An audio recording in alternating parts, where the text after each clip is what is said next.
Ok, vamos a entrar entonces, primero vamos a hacer como una mirada, digamos, en perspectiva o una mirada sobre cómo fue esto del COVID, cuál es la parte histórica, cómo se fue desarrollando el COVID. Y para eso, pues obviamente tenemos hoy al doctor Luis Jorge Hernández. Les cuento que el doctor Luis Jorge Hernández, que está aquí, lo vamos a poner en primer plano, es una eminencia, ¿no? Entonces, primero me le voy a quitar el sombrero que no tengo y voy a esgrimir mi calva de sabiduría delante de este doctor, que ustedes lo verán más adelante. Ella es también un hombre protagónico en la televisión colombiana, lo entrevistan para todo. Le cuento que el doctor es director de investigaciones de la Facultad de Medicina de la Universidad de los Andes. Ah, compañerito. El doctor es médico epidemiólogo, lo dije muy bien, epidemiólogo.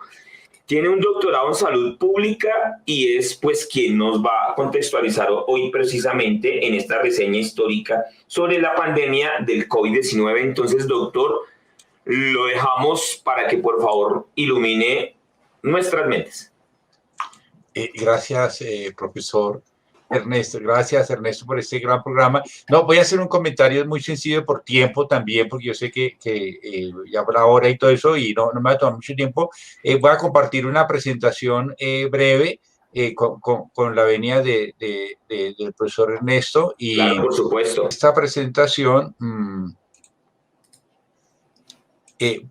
por favor, confirme si ya la están viendo. Sí, ya la estamos viendo, está Bueno, perfecto. perfecto. ¿En qué amo la pandemia? Y les voy mencionando. Las pandemias han existido a lo largo de la historia. Siempre ha habido pandemias y habrá. Es normal porque existen microorganismos. Con decirle que en la boca podemos tener 400 tipos de microorganismos diferentes, en las manos también, ¿sí? En nuestra superficie corporal. Por eso, embardunarse de alcohol y tanto antiséptico no es bueno, porque estamos quitando la flora normal. Hacer aspersión, aplicar desinfectantes a superficies, a campos, eso no sirve, a las escaleras, al espacio, impregnarnos de alcohol, de hipoclorito, eso no sirve para el virus y quita la flora normal, eso no. Lo mejor, como lo tiene acá el profesor Ernesto y todo, su tapabocas, y si estamos con otras personas, si estamos solo, no es necesario la distancia física, espacios bien ventilados. El espacio bien ventilado reemplaza cualquier aspersión de alcohol o hipoclorito. Entonces sucede que las pandemias todas son de origen, la mayoría, bueno, no todas son de origen infeccioso, enfermedades porque hemos transgredido la barrera entre hombres y animales. Y entonces hemos pasado la barrera especie. Estos virus eran de los animales, pero molestamos los ecosistemas, dañamos, trajimos fauna silvestre, fauna salvaje a centros urbanos, los metimos en jaulas, como pasó en Wuhan y en la China. Estos virus, estos animalitos no son para tenerlos en una jaula, en un acuario, ya encerrados. Ese estrés fisiológico hizo que sobrepasaran la barrera de especie y nos contaminaran. Todas las enfermedades infecciosas son de origen zoonótico, porque hemos violentado esas barreras. El Zika, el chikungunya, el SIDA, la tuberculosis, todas son de origen, la influenza y el COVID-19 también. Entonces se expandió por todo porque no teníamos defensas. En Colombia ya circulaban, por decirles algo, casi 6 tipos de coronavirus. Este fue un 7º tipo de coronavirus que llegó, pero no teníamos defensas contra él. Por eso se extendió. ¿Hasta cuándo se extiende una pandemia? Hasta agotar susceptibles, hasta que todos nos enfermemos o nos vacunamos, entonces, o nos vacunemos, es la primera mensaje, o nos enfermamos o nos vacunamos, pero el mensaje es mejor vacunarse a enfermarse. Aquí en este gráfico estamos viendo las 3 oleadas que hubo en Colombia. La primera oleada, julio-agosto del año pasado, hace un año, sí, duró más o menos 8 semanas, afectó más a adultos mayores, se murieron los adultos mayores. Esta luego bajó un poco, pero nunca ha bajado total las líneas de base. Luego vino diciembre, que relajamos las medidas, no hicimos lo que íbamos que hacer, y en enero vino un pico que afectó más a adultos medios, alrededor de 50 años. Sin embargo, seguirían muriendo más los adultos mayores. Bajó un poco. Como estos ya estaban inmunizados porque se enfermaron, el virus sigue buscando gente. Y aquí a quién encontró. Encontró a 2 poblaciones, adultos jóvenes, adultos medios, más o menos alrededor de menores de 50 años, y adultos muy jóvenes, menores de 30 años, ¿sí? A estos los afectó. Y este pico, tercer pico, que en realidad es un cuarto, un quinto sobremontado, pero lo hemos llamado tercer pico, duró 19 semanas. Fíjate que los anteriores duraron 8 semanas, 9 semanas, y 19 semanas, casi que no salimos de él.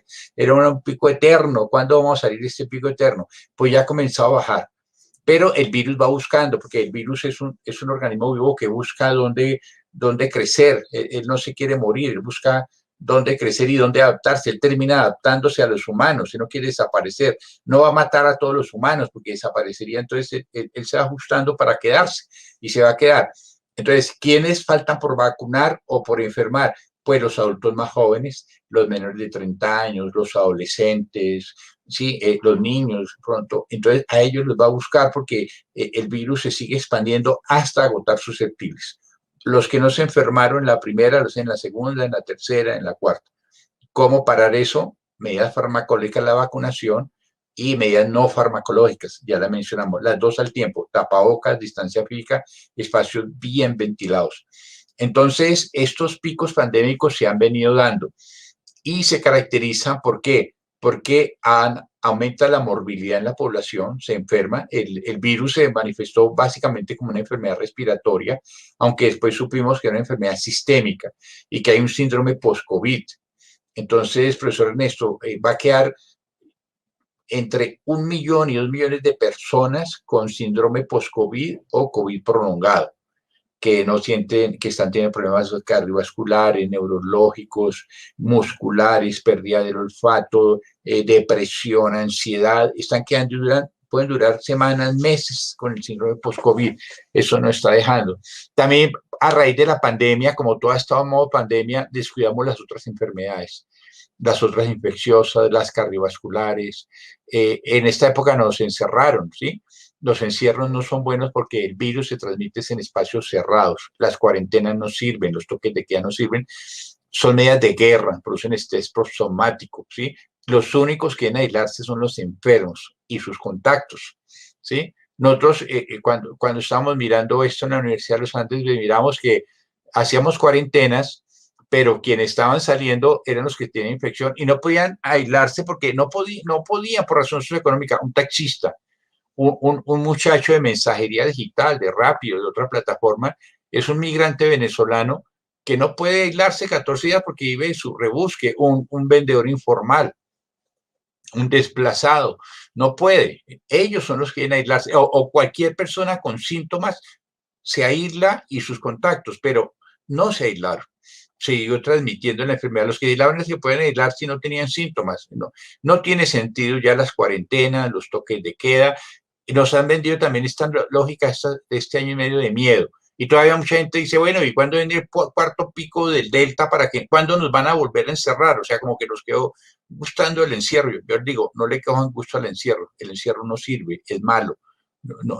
Ni los toques de queda, ni los confinamientos. Solo deben confinarse los que tengan síntomas o estarían positivos.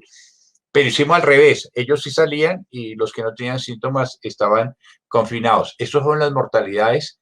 Ha sido un desastre en salud pública lo que ha venido pasando. Aquí les muestro nada más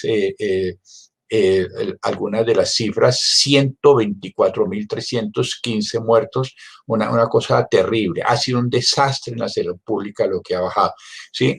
Bogotá ha tenido casi 27.000 muertos, ¿sí? Digo, la pandemia de influenza hace 10 años, que estábamos acá con algunos de ustedes, la jefe Luz Estela, me acuerdo, y que estuvimos frenteando esta pandemia de la Secretaría de Salud, otras personas acá que pudieron estar en esa época.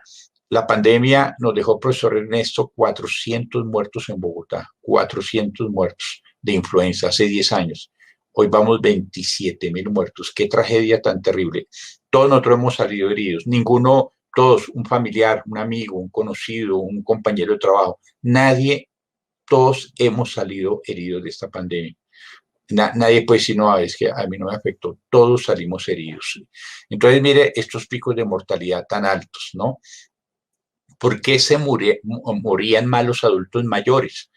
No porque fueran adultos mayores, porque ser adulto mayor no es una enfermedad. El presidente Biden de Estados Unidos tiene 78 años, no es un enfermo. Una persona de 90 años, no. Les digo, en Bogotá, profesor Ernesto, tenemos casi 5.000 personas mayores de 100 años. No son enfermos, son personas mayores de 100 años. Se murieron más los de adultos mayores porque tenían enfermedades no controladas, no detectadas a tiempo. ¿Por qué se murió más la población afroamericana en Estados Unidos, la población negra? Población con sobrepeso, hipertensión, diabetes no controlados. Entonces, ese no control de enfermedades. Lo que hizo la pandemia fue mostrar daños que ya habían y evidenciar inequidades. 70% de las mortalidades son estrato 1 y 2. Se han muerto todos los estratos, es cierto. Se ha muerto gente pudiente también, es cierto. Pero el DANE lo dice, 70% estratos 1 y 2. Entonces, está ligada a condiciones socioeconómicas, a desnutrición, a enfermedades no atendidas. Es un hecho no solo biológico, es un hecho social, es un hecho ambiental, ¿sí? Entonces hay que mejorar la calidad del aire, hay que mejorar las condiciones de vida, ¿sí? Esto está mostrando, esta es la positividad del virus, cómo se ha venido comportando por PCR y antígeno, que son exámenes de meter el hisopo por la fosa nasal, ¿no? 15% de positividad, como venido, aquí estamos en una disminución. Sin embargo, esta disminución está bien, pero no nos confiemos, no bajemos la guardia. Son las dos cosas, medidas farmacológicas, vacunarse, todas las vacunas son buenas. Me atreví, profesor Fernando, a invitar a mi colega Dayan Rodríguez, que es experta en vacunas, que les va a dar unos tips de las vacunas, sabe mucho de este tema, le pedí que estuviera acá. Entonces, mire la positividad cómo ha venido disminuyendo. Entonces, son medidas farmacológicas, las vacunas a todos los grupos de edad. El Ministerio de Salud se comprometió a finales de este mes, ojalá cumpla, a abrir vacunación a mayores de 12 años. Niños y niñas mayores de 12 años, vacunarse. Abrir vacunación. Todos los grupos de edad mayores de 12 años deben vacunarse, ¿sí? Y lo otro, las medidas no farmacológicas. Los aforos, distancia física, tapabocas, hay que seguir con eso. No se puede quitar. Es lo primero que llegó, el último que se va a ir. Pero podemos salir. Hay que volver a clase. Nosotros ya estamos en clase en los Andes, pero yo le decía a mis colegas hoy, de pronto en algunos colegios está pasando, todos los estudiantes tienen miedo, los papás tienen miedo, ¿sí? Y hay cierto acostumbramiento a quedarnos en la casa, la pantalla, ¿sí? Hay que salir con las medidas de precaución, pero porque el encierro afecta a la salud mental y la salud física. La positividad está más o menos en un 5 7%, ha venido disminuyendo. Las UCI han venido bajando también. Aquí está la curva de disminución de las UCI, que ha sido un indicador trazador. ¿Qué ciudades están en observación en este momento de la pandemia? Este es un virus RNA, que es un virus transmisible, es un virus muy pesado, por eso la distancia metro, metro y medio cae al piso, pero hay situaciones que lo pueden dejar en el aire minutos, inclusive los aerosoles. Cuando una persona respira, grita, canta, libera aerosoles, más si estornuda. ¿Sí? Es más seguro estar en el Transmilenio callado que en una iglesia, porque en una iglesia están cantando, están hablando, se transmite. Si está en el Transmilenio, en su varilla, callado, está bien, porque el tapabocas no cubre el 100%, ¿sí? Las vacunas no cubren el 100%, las vacunas bajan la transmisibilidad, pero no la dejan en cero. La vacuna, ya nos va a decir Dayan, protege contra formas graves. Entonces, mire las ciudades en observación, todavía tenemos Bogotá, que Bogotá ha venido disminuyendo ya, ¿sí? Puede haber personas sintomáticas y asintomáticas, esta cantidad de asintomáticos, también positivos. Entonces, vacunémonos y reportémonos como estuvimos vacunados, saliendo, eso sí, pero con precaución, autocuidado y cuidando a los demás, ¿sí? ¿Y qué pasó también en la historia natural, profesor Fernando y todos? Que los jóvenes salían, se infectaban, llegaban a la casa, estaba el abuelo, la mamá mayor, el papá mayor o la hermana con enfermedades, los infectaban. Las personas se complicaban, se morían. El adulto joven no le pasaba nada y fue que los contaminó. Entonces, si alguien sale y tuvo una conducta de riesgo, estuvo en una aglomeración, use tapabocas dentro de la casa también, es la recomendación. Entonces, Bogotá está en observación, que ha venido en descenso. Medellín, fíjense, Medellín tuvo varios picos, ¿no? 5 o 6 picos, pero ya en descenso también es el comportamiento. Cali también. A eso se sumó las aglomeraciones políticas, no porque sean políticas. Todas las aglomeraciones, las religiosas, las culturales, no son buenas porque el virus se transmite donde hay interacción persona a persona, donde hay interacción. Entonces a nosotros nos preguntan, pero ¿por qué no empezaron la vacunación con las personas jóvenes en edad productiva? No, porque era bajar mortalidad y la mortalidad estaba primero en mayores de 70 años. Ya en este momento los jóvenes para bajar transmisibilidad no la dejan cero, pero sí baja la transmisibilidad. Siempre usar tapabocas. Eh, Mencionar acá que la estrategia más efectiva es la vacuna más las medidas no farmacológicas, ¿sí? Que todas las vacunas son buenas. ¿Cuál es la mejor vacuna? La que uno le toque. Nos preguntan si va a haber cuarto pico. Va a depender de nosotros. La variante Delta es una variante más transmisible. Hay más de 1000 variantes, ¿sí? Porque eso es normal en los virus. Los virus mutan, cambian. Y muy seguramente la vacuna cada año, cada 2 años va a tocar vacunarnos. Pero eso es normal. Eso va a pasar con la influenza. Hace 10 años llegó la vacuna. Todos los que estamos acá deberíamos estar vacunados contra la influenza cada año, cada 2 años. Y llega la cepa estacional. Aquí hace la cepa estacional de COVID-19 y toca vacunarse cada año, cada 2 años. La tercera dosis va a ser con la nueva cepa, pero debemos acostumbrarnos a eso. Pero eso no es raro, es que eso ya existía. Lo que pasa es que no lo cumplíamos, ¿sí? Pero yo les quiero dejar el mensaje que esta pandemia es un sobreaviso de lo deteriorado que hemos afectado al ambiente, a los estudiantes, a los ecosistemas, que es necesario trabajar para evitar el cambio climático, para mitigar, para adaptar, para cuidar la naturaleza. Esto nos está planteando la relación del hombre, que el centro del universo no es el hombre, no son las personas, el centro del universo son todas las formas de vida y que somos una especie más en el universo, pero con una responsabilidad de ser cuidadores de la casa en común, ¿sí? Somos cuidadores, somos administradores, recibimos el legado de cuidarla. Un caballo no siente esa necesidad, ni un perro, ni un árbol, ¿no? Yo me siento cuidador, no. El hombre tiene doble responsabilidad, ser un habitante más de las especies de la cadena trófica, ¿sí? Pero ser el rol del administrador y ser el rol del cuidador. Entonces, esta pandemia está manifestando que estamos afectando el ambiente, ¿sí? Entonces, aquí nos están, ya le dejo esta parte a Dayan, pero solo mencionar que al abrir colegios, como estamos con estudiantes, con profesores, muy importante, y yo siempre he dicho que es más difícil ser profesor de colegio que profesor de universidad, profesor Fernando, porque yo tengo mis hermanas profesoras también, pero un profesor de la universidad ya son muchachos más grandes, de maestría, pero todavía más fácil, ¿sí? De doctorado, pero esos muchachos de colegio son en formación, o sea, es muy difícil, admiro esa labor de los profesores de colegio, es muy difícil de las escuelas, pero hagan reintegro con confianza, ¿sí? Los espacios, tapabocas, distancia física, aforos, espacios bien ventilados, clase al aire libre, ventanas abiertas, puertas abiertas. Esto que nos está mostrando acá, las Bueno, reacciones adversas de las vacunas han sido muy bajas, la vacuna es eficaz y segura. Toda vacuna es un medicamento. Puede haber algunas personas de una reacción alérgica, una molestia, eso puede pasar, pero son seguras. Ninguna vacuna cubre el 100%. Entonces hay mamás que han vacunado a los niños contra varicela o hepatitis, pero es que yo lo vacuné contra hepatitis y le digo, sí, ninguna, aquí ocurre bien, pero solo les doy un dato. El 98% de las personas que han muerto y que han estado en una unidad de cuidado intensivo, 98% no estaban vacunados. Entonces, las vacunas protegen, ¿sí? Y ha habido brotes, estos son brotes que ocurren en donde hay aglomeración. Al abrir colegios, universidades, puede haber algunos casos, si se aíslan, puede haber, eso va a seguir pasando, ¿sí?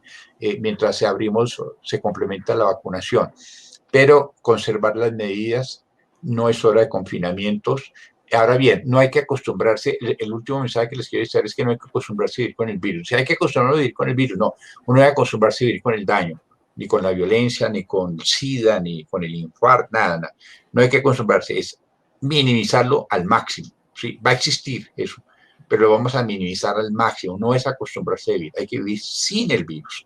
Y la única estrategia es la vacunación más las medidas no farmacológicas, más el mejoramiento de la calidad de vida de las personas. Ahí tenemos una deuda pendiente, no es solo vacuna. La pandemia demostró que hemos deteriorado, que hay inequidades, que la población más pobre y vulnerable es más susceptible, que tenemos una deuda de mejorar nutrición de la población, mejorar acceso, hacer más medicina preventiva, mejorar, hacer más investigación, mejorar la calidad del aire, ¿sí? No solo en interiores, en exteriores, porque el virus se pega al material particulado. Estas localidades que hemos trabajado con la jefe Maristela, ¿sí? Entonces, con la jefe hemos visto cómo las localidades como de Centro Oriente, como Candelaria, con la jefe Luz Estela, cómo son localidades, por ejemplo, la Candelaria tiene la más alta tasa de casos activos, y Candelaria donde está el Palacio de Nariño, donde está el Palacio Líbano, pero, pero es una zona de migrantes, es una zona de trabajo informal, es una zona nocturna de gran movilidad, es una zona de gran informalidad, 60% de Bogotá es informal. Entonces, a los estudiantes seguir estudiando estos temas, mejorar el ambiente, metas en estos temas, todos debemos expertos, eso no es solo de los expertos académicos, sino y exigirle a las autoridades que nos den la información que es. Quiero resaltar el gran papel que ha hecho el Hospital Centro Oriente, la Subred Centro Oriente, frente a la pandemia. Ha hecho un gran trabajo. Entonces, eran los mensajes que quería decir, profesor Fernando, y agradeciéndole la atención y atención de todos. Gracias. Muchas gracias, Doc.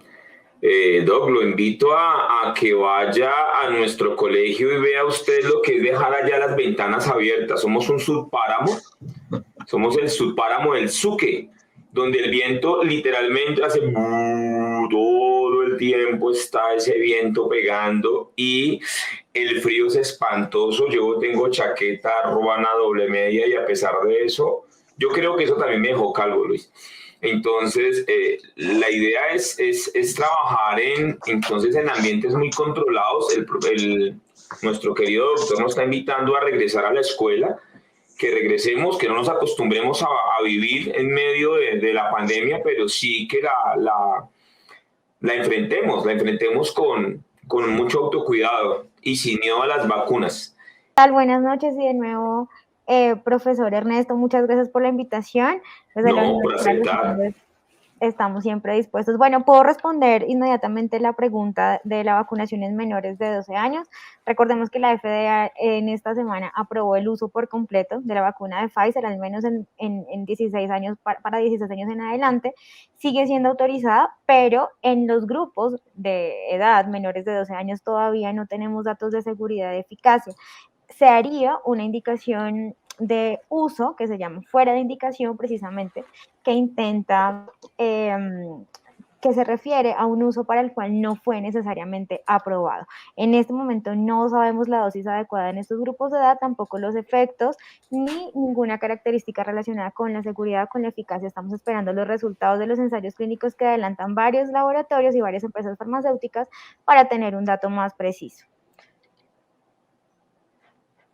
Perfecto. Bueno, Doc, vamos a hablar un poquito que nos gustaría que nos ilustras alrededor de las vacunas, qué tan confiables son, sobre las diferentes marcas de vacunas y cómo se van a beneficiar los estudiantes pues, de este proceso de vacunación a jóvenes y los padres de familia y eso que va a crear, digamos, en el mundo de lo que viene, de lo que puede llegar.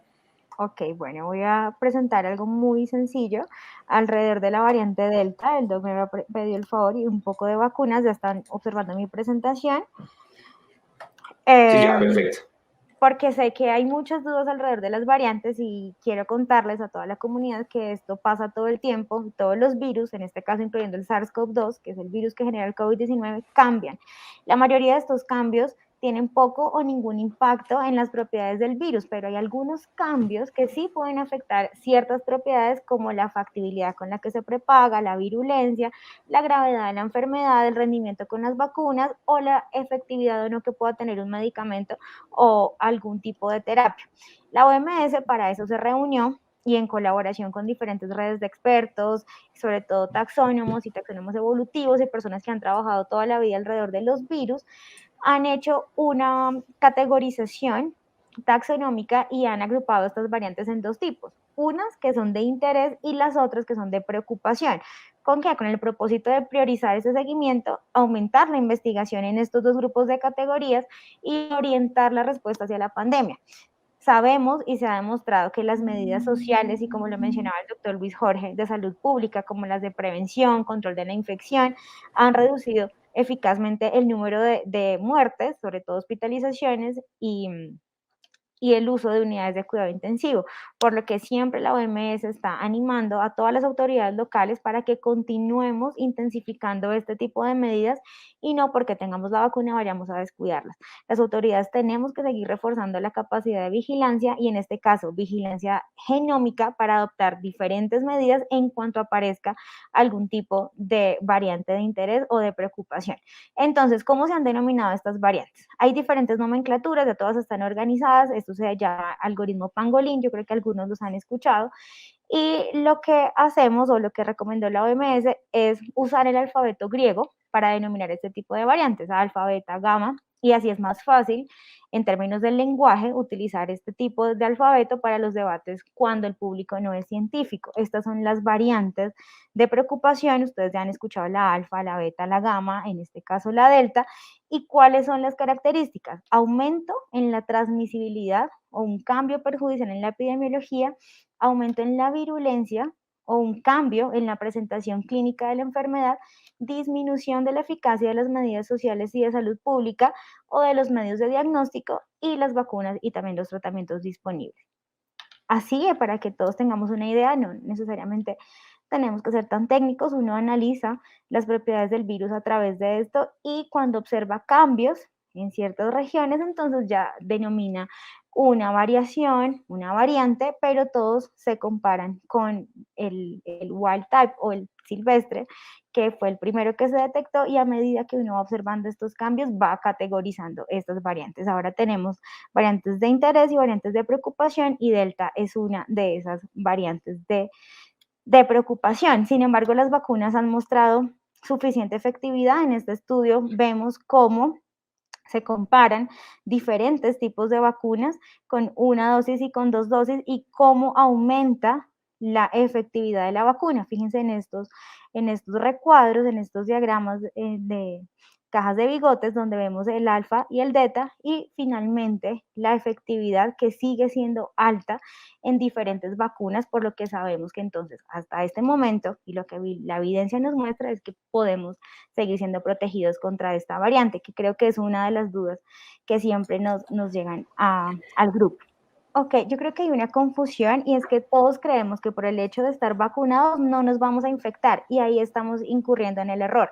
Aunque estemos vacunados, vamos a evitar una enfermedad severa o vamos a evitar esta sintomatología grave y vamos a evitar un desenlace fatal, que en este caso sería morir a raíz de la infección por el virus. Pero no podemos descartar una infección porque necesariamente todos vamos a estar expuestos al virus. Es decir, siempre vamos a tener contacto con el virus, pero no vamos a enfermar de manera grave. Creo que eso es una de las dudas y algo en lo que de pronto las personas se confunden y aclarar, es diferente infección a manifestar la enfermedad. Siempre vamos a estar infectados, pero ya no vamos a tener, al menos no estos desenlaces tan fatales. Entonces, para responder tu pregunta, vamos a estar todo el tiempo en contacto con el virus y vamos a tener, pues hasta donde la evidencia lo ha mostrado, es muy probable que sigamos reinfectándonos. Por eso es importante la vacunación para evitar este desenlace. Y esas complicaciones al final. Listo, Doc, siga. Yo solo interrumpí ahí porque si no se me olvida y luego no pregunto y acá afuera mis vecinos son tremendos. Puedes interrumpirme, yo la verdad no estoy viendo cuando hablas, pero sí te escucho perfectamente.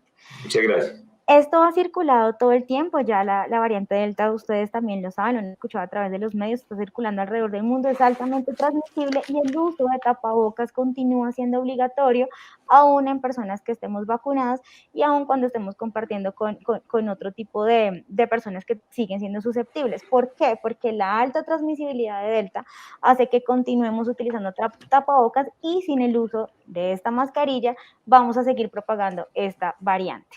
Por eso es importante. Ya Colombia está por acá, al final ya entró en el grupo de países que han detectado esta variante y algunas características. Hay diferentes mutaciones, como ya vimos, a esos cambios se les llama mutaciones, solamente son variaciones entre estos tipos de variantes, es más transmisible, pero siguen siendo las vacunas efectivas contra este tipo de variante. Hasta el momento, y quiero que todos conozcan, el Instituto Nacional de Salud realiza el secuenciamiento de este tipo de de variantes a través de la identificación de linajes y la secuenciación de genomas completos. En este caso ya han hecho 2.678 genomas con la colaboración de diferentes laboratorios que hacen parte de la red. Acá, mira, vemos cómo el efecto de la vacunación reduce considerablemente el número de muertes, al menos en el Reino Unido, y esto es la comparación de la segunda ola con la tercera ola. Fíjate que el número de muertes, al menos por 10 millones de personas, es mucho menor si se compara con la segunda ola, donde no todos estaban vacunados, así que sí funciona. Algo para comentarles también rápidamente es que las plataformas de vacunas, es decir, la elaboración de estas vacunas son diferentes y las personas a veces creen que existe una mejor que otra o que quizás las características per se de la elaboración pueden diferir en la respuesta a anticuerpos. Quiero comentarles que existen varias plataformas de vacunas. La primera, acá la vemos, este es el material genético, el RNA, del que tanto conocemos, que tenía que ser almacenado a -70, viene protegido y esas son las vacunas que conocemos de RNA. La segunda es el mismo este RNA, pero acá se inserta en un adenovirus, en este caso un adenovirus 26 o un adenovirus atenuado de chimpancé. Esas son las otras vacunas.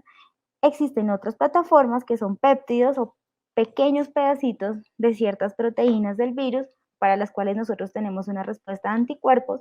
Tenemos vacunas de virus inactivados, fíjense acá la imagen del virus totalmente inactivado, es decir, tiene la capacidad de generar esta respuesta inmune, aun cuando sea inactivado o parcialmente inactivado, o virus atenuados, que a través de procesos de laboratorio uno va evitando que se vuelvan muy virulentos, siguen replicándose, siguen generando respuesta inmune, pero no generan infección. Creo que una de las preguntas más frecuentes también es, ¿me puse la vacuna, voy a tener una PCR positiva? No, a menos que haya sido puesto en contacto y hayas tenido la infección y la tengas en ese momento, pero no es posible que uno se infecte por tener una vacuna en su organismo. Ahora sí, Cordy, ¿cómo fue? Y Anita, que hace orientadora, coordinadora y orientadora del Colegio Morelos Oriental, ¿cómo fue ese regreso al colegio? ¿Cómo fue esa experiencia de regresar al colegio en medio de esta pandemia? Bueno, entonces, en el colegio, los estudiantes en un primer momento ingresaron muy pocos estudiantes. Cuando los convocamos tan solo más o menos en el modelo RGP, ese retorno gradual progresivo y seguro, podemos decir que antes de vacaciones tan solo podíamos atender de 27 a 30 estudiantes cuando convocábamos 130 estudiantes, porque las familias y los estudiantes tenían miedo y se manifestaban en que no asistían o no enviaban a los niños al colegio, así pues en 2 días que los estábamos citando cada 15 días. Después de vacaciones, cuando ya damos el inicio a la presencialidad y podemos decir que podemos atender a los estudiantes en el colegio, en ese momento, por ejemplo, estamos atendiendo casi un 60% de la población en bachillerato jornada mañana. Observamos los estudiantes en sus primeros, ha sido como una transición donde vienen de una cultura de no toque, de no se acerque. Entonces los primeros días observábamos niños que se quedaban en el lugar esperando la indicación del maestro, no se movían, no hablaban con el otro, se notaba temerosos, pero a medida que hemos ido avanzando en ir todos los días al colegio, porque nosotros vamos de martes a viernes al colegio, en presencialidad 4 horas todos los días hasta el momento, los niños ya nos toca decirles guarden, o sea, conserven la distancia, se quitan a veces el tapabocas para consumir alimentos, que debe ser pues lo normal, pero no lo hacen de pronto guardando la distancia. Es reiterado como el llamado y la alfabetización frente a los protocolos. Entonces van tomando confianza y creo que ese es el trabajo que tenemos y uno de los retos que tenemos en el colegio es que a medida que vamos avanzando, que vamos integrándonos, pues no podemos dejar de lado que el virus está y pues que en cualquier momento ellos también se pueden contagiar. Entonces, si han tomado como confianza, ya esos temores iniciales, pues no se observan en esos momentos. Las familias también proyectan confianza frente a los protocolos de colegio y hemos observado que semana tras semana los estudiantes van asistiendo en mayor cantidad, en mayor proporción al colegio. Ese proceso también de salud mental al regreso a la escuela, Anita. Gracias, así es.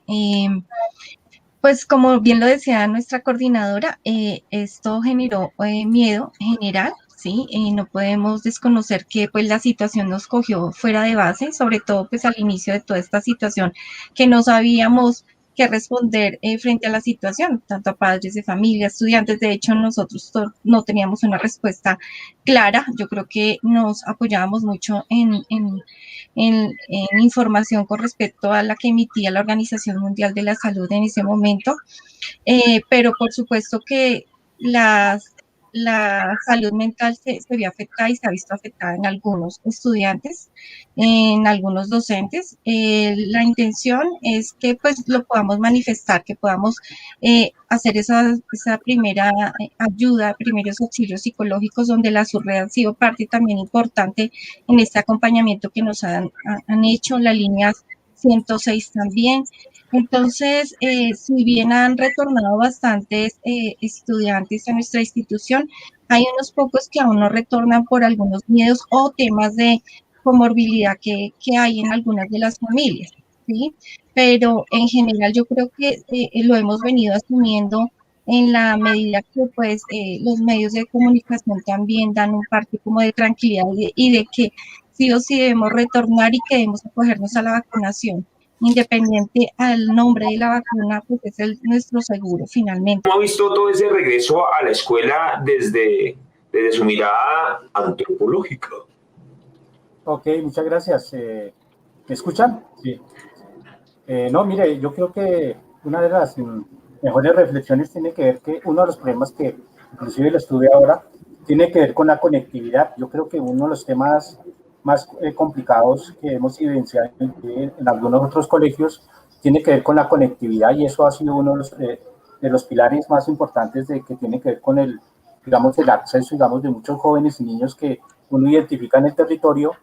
Y segundo, el acceso también a los equipos de cómputo. Hemos evidenciado también que muchas familias han tenido como ciertas preocupaciones alrededor de eso también, y ha sido bastante complejo. Tuve la experiencia de que en un barrio me comentaban que inclusive tenían que trasladarse de un lugar a otro para poderse conectar con el familiar o con un amigo, o alquilar el equipo o alquilar cosas de este estilo. Yo creo que la pandemia nos lleva también a generar unos patrones culturales un tanto también novedosos, un poco tanto también reforzados un poco a comprender nuevamente esta realidad, porque de alguna forma sí nos cambió, a todos nos cambió esta mirada y esta forma de poder enfrentar esta pandemia. Me gustaría que me regalaras esa información alrededor de lo que hacen y cómo están ustedes agregados a la escuela. Claro. La vigilancia comunitaria, digamos que son estos espacios que generamos nosotros de participación social y comunitaria, pretende acercarnos desde una mirada comunitaria a esa vigilancia. Sí, uno piensa en vigilancia epidemiológica y piensa en virus, piensa en eventos, en bacterias, etcétera, etcétera, pero lo que hace la vigilancia comunitaria es acercarnos a los diferentes entornos donde convivimos. Sí, uno de estos espacios son investigaciones socioepidemiológicas de campo, en donde nosotros captamos, exploramos esas percepciones que para nosotros son supremamente importantes. Aprovecho para darle las gracias a la coordinadora, a la orientadora, al doctor Luis Jorge y todos los expertos que estuvieron hoy en esta conferencia, y hacerles la invitación también que nos repensemos que no todo lo que ha pasado en la pandemia o en el COVID-19 ha sido negativo. Para mí, básicamente, fue la oportunidad para profundizar en ese concepto como de humanidad compartida y pensar en el bien común. Sí, yo pienso que la pandemia, con todo y sus aristas, digamos, de situaciones y desigualdades sociales, me parece que es una oportunidad y para generar unas mejoras desde la salud pública y desde nuestro bienestar como comunidad. Bueno, para mí, una resignificación de la labor docente, un trabajo inigualable. Además de eso, una confianza en la ciencia. Qué chévere. Bueno, sí. Anita. Sigue eso. Bueno, sí, finalmente fue ese bienestar de cuidado que se genera también desde casa, ¿no? Estrechar esos vínculos que de pronto se habían dejado de lado porque pues los padres de familia pasan mucho tiempo laborando y creo que ese tiempo de cuarentena también permitió estrechar esos vínculos, esos lazos afectivos a nivel familiar y permitió que de una otra manera los padres de familia estudiantes se conocieran. Entonces fue estrechar esos también vínculos de bienestar, de fortalecimiento también de habilidades emocionales en ese aspecto familiar. Genial. Richard, ¿qué nos dejó bueno el COVID? No, quería comentar que el COVID nos dejó que sí tenemos que atender mucho a los patrones culturales, es decir, aprender y reaprender. Es decir, esto no es una cuestión de que de un día para otro no la sabemos todas. Tenemos que empezar a generar nuevos ritos, nuevas formas simbólicas de relacionarnos, nuevas maneras de interpretar esta realidad y de esa forma, de alguna forma también, acogernos también a una sabiduría popular, a la sabiduría ancestral también de alguna forma, para realimentar también todo este espíritu, toda esta reflexión que nos llevó, porque esto tiene que ver con un tema ambiental, como le decía el doctor Luis Jorge, y tenemos que retornar a eso. Y me gusta mucho también la propuesta que ustedes tienen, que tienen una huerta ahí cerca, también hay que empezar a reactivar ese contexto también con los estudiantes. Excelente, volver a lo natural, volver al encuentro con el estudiante, volver a emparejarnos como pares. Excelente, y estamos acá. Hay unos comentarios, mira qué bonito, dice: el COVID puso a muchos docentes a renovarse en sus metodologías, a perder el miedo a las TIC, a flexibilizarse y conocer algo más la situación de los estudiantes. Mira, de verdad que no, Ana Sumer, no te equivocas absolutamente en nada. Entendimos, en el colegio buscamos computadores, profesores donaron tabletas, computadores, conectividad, planes, fuimos a las casas, conocimos realidades que nos tenían de verdad a veces alejados de todos, y acá nos tuvimos que volver a acercar porque nosotros todos humanos. Y pues el COVID, como no vio, al inicio solamente era para los gorditos y los viejitos como yo, y luego atacó a todo el mundo, entonces nos volvió a todos unidos contra el COVID, y de cierta manera eso trajo algo positivo. Y sí, los maestros aprendieron y aprendimos a utilizar diferentes herramientas y desempolvamos diferentes herramientas que estaban allá en la cabeza. Excelente aporte. Listo, dice Patricia Consuelo, gracias por estar ahí pendiente. Dice: lo bueno, tiempo para la vida en familia. Sabemos que lo malo sí incrementaron los problemas familiares, los divorcios, la gente agredida, pero vamos a hablar de lo bueno. Entonces, lo bueno, tiempo para la vida en familia. Seguramente tuvieron un momento para hablar más. Dice César: permitió sensibilizarnos sobre cómo los contextos sociales, la desigualdad, el deterioro medioambiental influyen en la salud de los pueblos. La gente, hay una dinámica. Hablaba yo con una persona en el campo, decía: los de la ciudad se vinieron y aumentaron el precio de los terrenos, podemos venderles más caro, porque se vinieron todos para el campo, todos están bien, para que se dieron cuenta de lo importante que es el aire, ¿no? El respirar. Súper chévere. Y la importancia del Estado para atender estas demandas sociales. Estaba César ahí, tuvimos que conectarlo. Qué chévere que continuaras conectado y tus aportes muy valiosos. ¿El Estado estaba preparado para una pandemia? Yo creo que esa es otra respuesta que nos da ahí el mundo. Tatiana estaba por acá conectada, no pudimos, escuchamos a Tatiana, que no se pudo. Hola Tatiana, si estás por ahí, una tabla, no estaba conectada, ya se había acabado. Bien, ok, vamos entonces a darle el cierre al doctor Luis Jorge Hernández. Doctor, cierre esta charla entonces que tuvimos hoy sobre el COVID en la escuela, el regreso al COVID, a la escuela en medio del COVID. Salve usted la patria, señor. Cierre usted esta conversa alrededor de esto y sobre lo que trajo bueno el COVID al mundo. Bueno, profesor Ernesto, agradecerle a todos, a mis colegas de la subred Centro Oriente, a la jefe Luz Estela, a Julie, a Jenny, a Ana Esperanza, a Richard, a César Torres también conectado. Entonces, profesor Ernesto, decirles que todos hemos salido heridos de esta pandemia. Todos no vamos a volver a ser iguales, y es una oportunidad que nos está dando la historia también de cambiar cosas, de mejorar nuestra relación con la naturaleza, de mejorar la relación con nosotros mismos como especie. No vamos a tener más oportunidad. Miren el informe de cambio climático. Entonces, a los estudiantes, el mensaje de optimismo. La sociedad no puede moverse en torno al miedo. Yo pienso que es un mensaje también, no puede ser en torno a cuando nos guardan de nuevo, cuando nos esconden, sino a ser partícipes y ser sujetos activos de nuestra historia, a que la salud no depende del Ministerio de Salud ni de la Secretaría de Salud, sino de nosotros mismos y empoderarnos como sociedad. Hay que mejorar cosas, a ser más políticos. En eso entiendo la política como transformación, y eso está en manos de todos y de estas nuevas generaciones de estudiantes, de las mujeres, de las niñas, ¿no? De ser más activistas en el tema de salud ambiental, de ser más críticos, propositivos, tipo que es el mensaje. Y este espacio de conocimiento del profesor Ernesto es clave porque nos permite un reencuentro y nos permite formar hojas de ruta también para no quedarnos solo en la inscripción, sino tomar acciones. Muchas gracias a todos, profesor Ernesto. No, claro, por supuesto, gracias, doctor Luis. Muy amable, muchas gracias, y por supuesto que nos vamos siempre en afecto. No olviden suscribirse y no me dejen solo. Chao.